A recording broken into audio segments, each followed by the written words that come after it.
Hundreds of mourners gathered in the Tacoma Dome to pay their respects to Pierce County Deputy Cooper Dyson. And good evening, I'm Steve Rabel. I'm Monique Minglavin. The funeral was filled with ceremony and somber moments, but also memories of the deputy's faith and his sense of humor.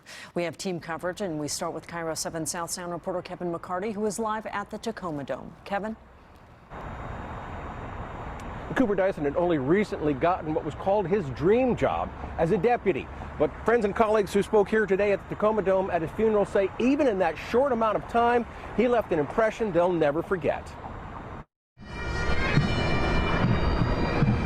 The body of Pierce County Sheriff's Deputy Cooper Dyson arrived at the Tacoma Dome surrounded by a pipe and drum corps, honor guards, and fellow members of law enforcement. Oh, the land of the free. I'm Ian Schwartz, and Cooper Dyson was my best friend. At his funeral, colleagues remembered the 25-year-old Dyson's humor, his devotion to his faith and family, and his love of being a deputy. Fellow Deputy Ian Schwartz says he and Dyson recently talked about the possibility of dying in the line of duty.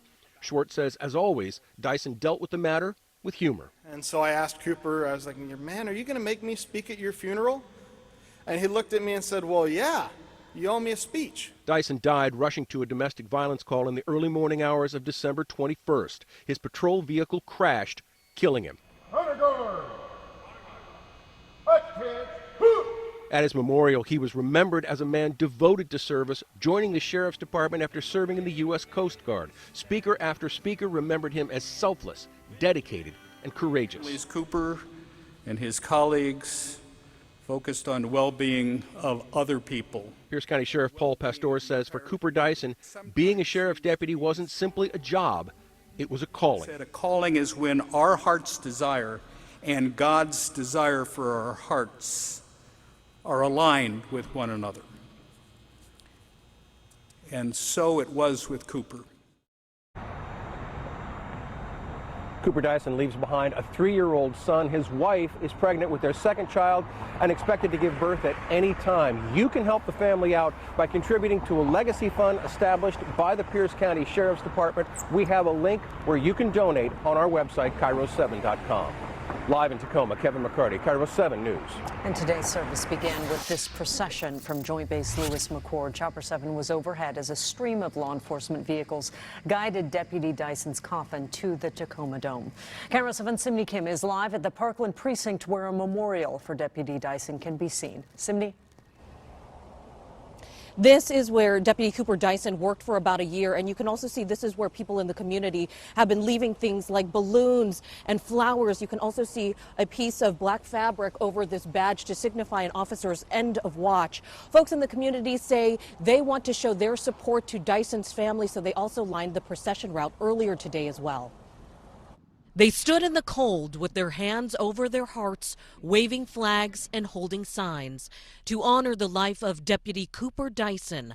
Salome Hansen drove up with her daughters from Olympia. Growing up, we were taught the price of, protection and freedom, and I need to teach my kids that. The procession began at JBLM.